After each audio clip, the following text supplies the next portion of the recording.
Has JJRedick finally given in to hot take sports media madness? Maybe not fully, but he definitely stirred the pot when he said LarryBird shouldn't be viewed as one of the greatest three-point shooters ever. There's plenty of people that have shot more, made more, and guess what? Made more at a higher percentage than Larry Bird from three.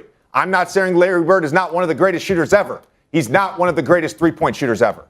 Then he went even further and claimed there was no difference in physicality between Bird's era and today's NBA, which instantly set people off. And instead of walking it back, he doubled down hard. Bird didn't put up massive three-point numbers because that wasn't his role, and it wasn't how the NBA played back then. In the 1985-86 season, Bird led the entire league with just 82 made threes. He hit 82 of 194 shots from deep, a wild 42.3% clip.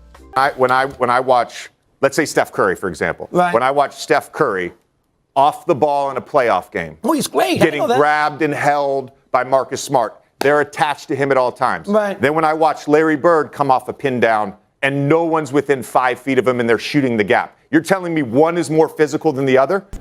First of all, Redick don't know what the hell he's talking about. I'm going to say it, right? I agree. He don't know what the hell he's talking about. I'm like, what basketball was you watching? To say something as idiotic as that is ridiculous. The physicality that was a part of the league. Hey, look, when you can put your hand on a guy's hip and make him go a certain way, if you can put that elbow in his chest to slow him up, which we call slowing a guy up, so how many guys can deal with that type of pressure? And for JJRedick, who've played this game, I'm very disappointed that he has said something so stupid.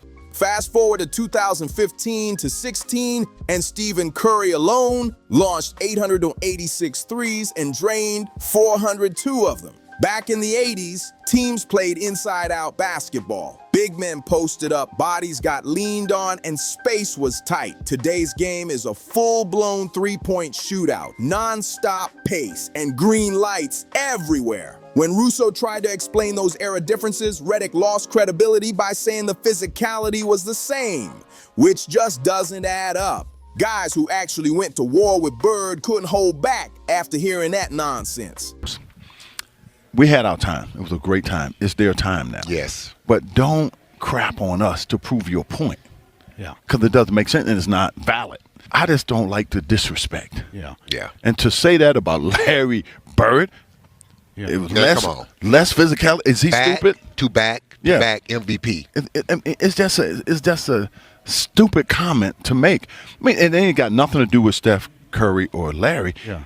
It's the content. Exactly. We just broke down the end result. It doesn't make sense. And he should know better than that. Exactly. We just broke down the results. That's the point. Acting like today's NBA is more physical than the 1980s is straight up absurd. Redick knows basketball, no doubt. He played 15 seasons in the league. But when it comes to the 1980s, he sounds completely out of touch. Did disrespect Larry Bird. I questioned the narrative around physicality.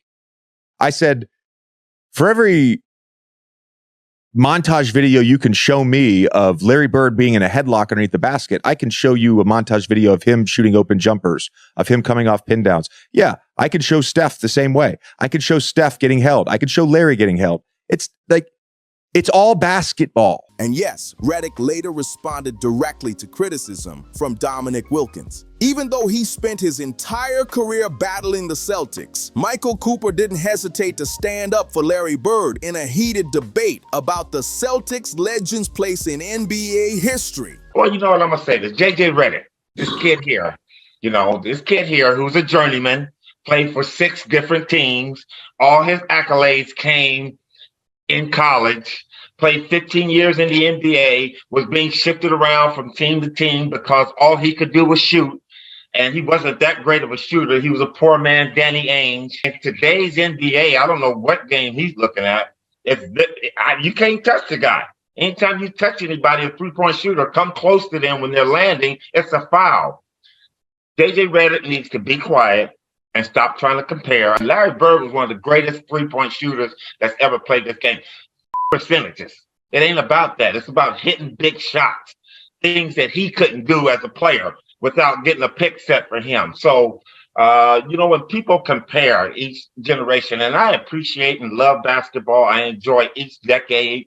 I have so much respect going all the way back to the 60s and watching Bob Cousy. And yeah, that surprised a lot of people. This clearly struck a nerve with Cooper, a guy who made a living trying to slow Bird down night after night.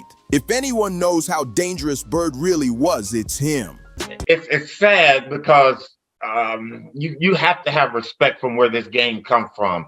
All these guys in today's game, I'll say from maybe 5 years ago up until where it's going to go, are living, playing, breathing off the shoulders of Bob Cousy, Wilt Chamberlain, Bob Pettit, players that came in. Cooper made his stance crystal clear when talking about Bird's legacy. No dancing around it, no hesitation, just facts. He also reminded everyone that JJRedick had previously taken shots at other Celtics legends too. Back in 2022, Redick joked that certain stars were guarded by plumbers and firemen. And Cooper wasn't having it. Once again, he jumped in to defend another Celtic.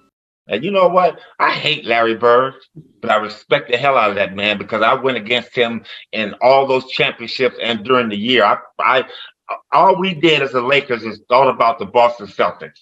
Cooper even made it clear he wasn't doing this out of fandom. He flat out said he's not a Bird fan, but respect is respect and history is history.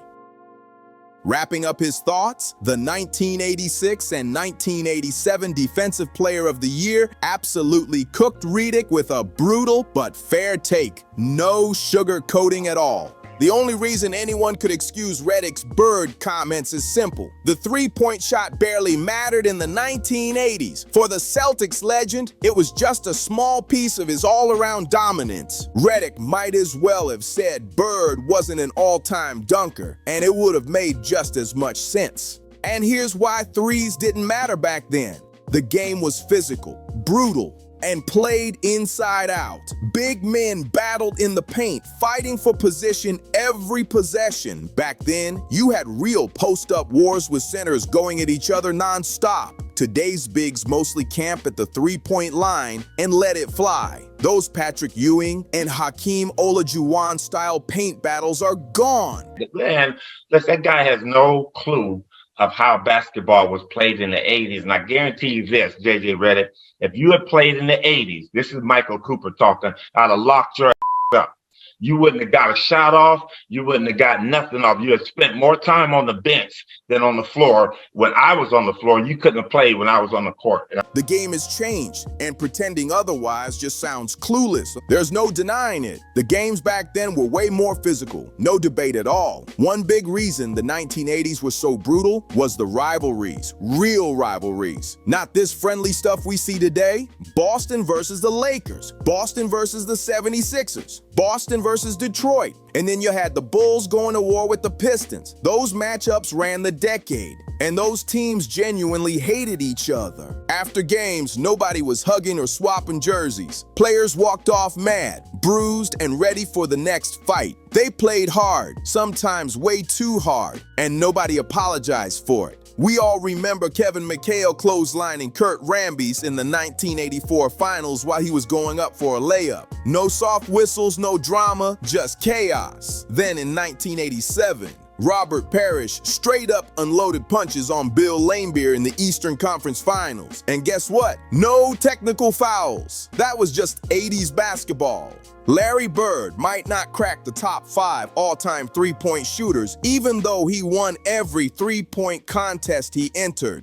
But let's be real, he was still a lethal shooter. JJRedick was completely off when talking about physicality. Anyone who watched both eras knows that claim doesn't hold up at all. If you enjoyed the breakdown, drop a like and subscribe for more raw NBA content coming your way.